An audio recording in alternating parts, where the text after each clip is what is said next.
Welcome to this Weekend Wisdom by Creating a Family. This is our new short form, meaning 5 to 10 minute segment that it drops on the weekend, hence the name, Weekend Wisdom, where we answer your questions. Today's question is about handling lying, stealing, and cheating. Here's the question. I just recently found out my 14-year-old has stolen makeup more than once from different stores. I caught her this past weekend and she said that she did it once, but I went through her bedroom and found makeup stashed in the pillows, and I know I didn't buy it. She gets straight A's in school, and I thought she was a trustworthy person. I just don't know what to do.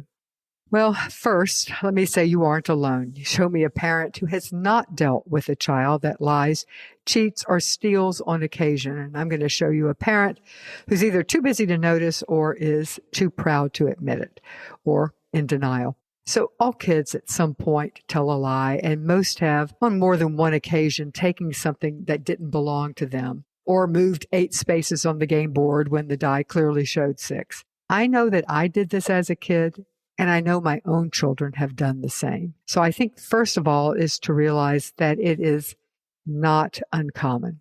That doesn't make it okay. We interviewed Kim John Payne. He is a family counselor with 30 years of experience and the author of the book, The Soul of Discipline, The Simplicity Parenting Approach to Warm, Firm, and Calm Guidance. And we talked to him on the Creating a Family podcast about lying, stealing, cheating, these really annoying behaviors. And he pointed out that these behaviors, lying, stealing, and cheating, tend to peak on what he calls the cusp years, ages where children are on the developmental threshold approaching the next level. So, for example, age 6 to 8 are on the cusp of childhood. Then at ages 9 to 10, they're on the cusp of adolescence. And then ages 14 to 15 are on the cusp of adulthood. Now, just because it's common, and even if it's developmentally appropriate, doesn't mean that we should ignore these behaviors. It is, in fact, our job as parents to help our kiddos develop a moral compass. And that's what we must do. One is being aware and catching them. So, without further ado, let me give you 8 tips for disciplining lying, cheating, and stealing. First tip. Clearly state that the behavior is not acceptable. For example, we do not steal in our family. State it firmly and unequivocally. Number 2, affirm your child's worth. Make a distinction between the act and the person. She told a lie, but she is not a liar. In fact, you could even say, you aren't a liar or a thief. I know that you usually tell the truth. So affirm her basic or his basic worth. 3, discover what motivated the behavior. Usually, the lie or the stealing is not the whole story. Did she lie about her homework because she's overwhelmed by the core knowledge math? Or did she steal her brother's phone because he ignored her? Did this daughter in this question steal the makeup because her mom doesn't allow makeup and isn't buying it and all of her friends are doing it? Or is there some other reason she was trying to fit in with the crowd? So try to look behind the behavior and see what might be motivating it. Number 4, give a do-over or a way to make it up to the person harmed.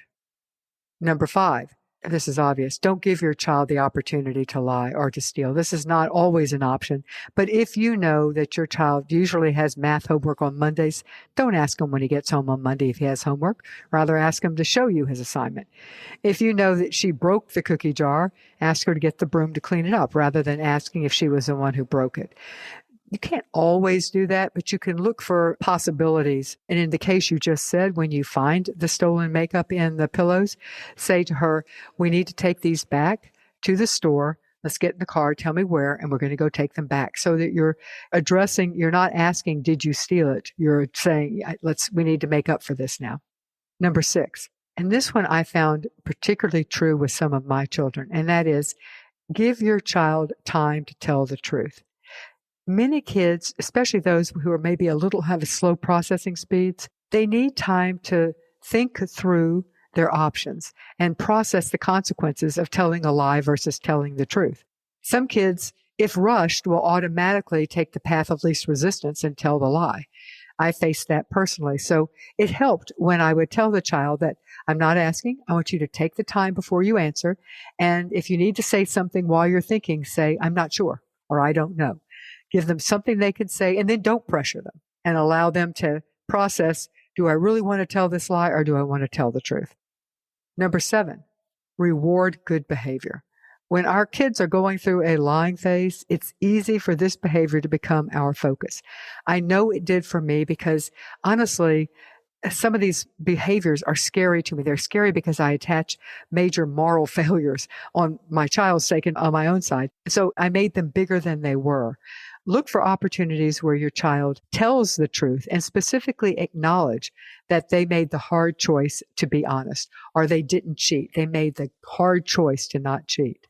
And you know me, if you've listened to this very long, I love using children's literature to bring home points. So read books and tell stories that include characters that face the hard decision about lying or stealing or cheating. And then tell stories from your own life when you made a mistake. You can also include some bedtime books like The Bernstein Bears. That's a series, and they have a couple of books on these topics that my children absolutely loved. I'm going to say the ages are anywhere from about 5 to about 10, but that's kind of rough. Many 4-year-olds would like it. When they start getting into adolescence, I think that they think these are too babyish, but just, you know, your kids, so take it out. Another book you might like is Ricky Sticky Fingers by Julia Cooks. Again, kind of for the early elementary, 5 to 10 age. Another one is Lying Up a Storm by Julia Cook. Again, same basic age. And another one that I like is Healing Stories for Challenging Behaviors by Susan Perot, P-E-R-O-W. That one goes a little younger, but they do have anywhere from 4 to 10. And then there's A Spoonful of Stories, an A to Z collection of behavior tales for children. And there's 2 books, book 1 and 2, and that's also by Susan Perot. So one thing I do want to pause and note. If you have reason to believe that your child may have been exposed prenatally to alcohol or drugs, you may need to take a different approach to these troubling habits of lying, cheating, and stealing. These are common issues with children and prenatal exposure. And the tried and true tips I've just given you on this Week in Wisdom honestly may not work. We have lots of information on our website on how to handle these behaviors in prenatally substance-exposed kids, both drugs and alcohol. Our website is creatingafamily.org, and you can click on either the adoption, foster, or the kinship tab and click on the resource topics, and you will see that we have resources for challenging behaviors, including these challenging behaviors. I hope this Week in Wisdom has been really helpful for you. Please let other people know about this. And before you go, let me tell you that we've got 12 free courses that we're offering thanks to the support of the Jockey Being Family Foundation. In the past, we've had courses on handling lying, cheating, and stealing. I don't know if that's one of the current courses. They're part of our online education, but rather than the $20 that's usually charged, they are free. Thank you to Jockey Being Family. Check it out at bit.ly/JBF support. And thanks for joining us on this Week in Wisdom.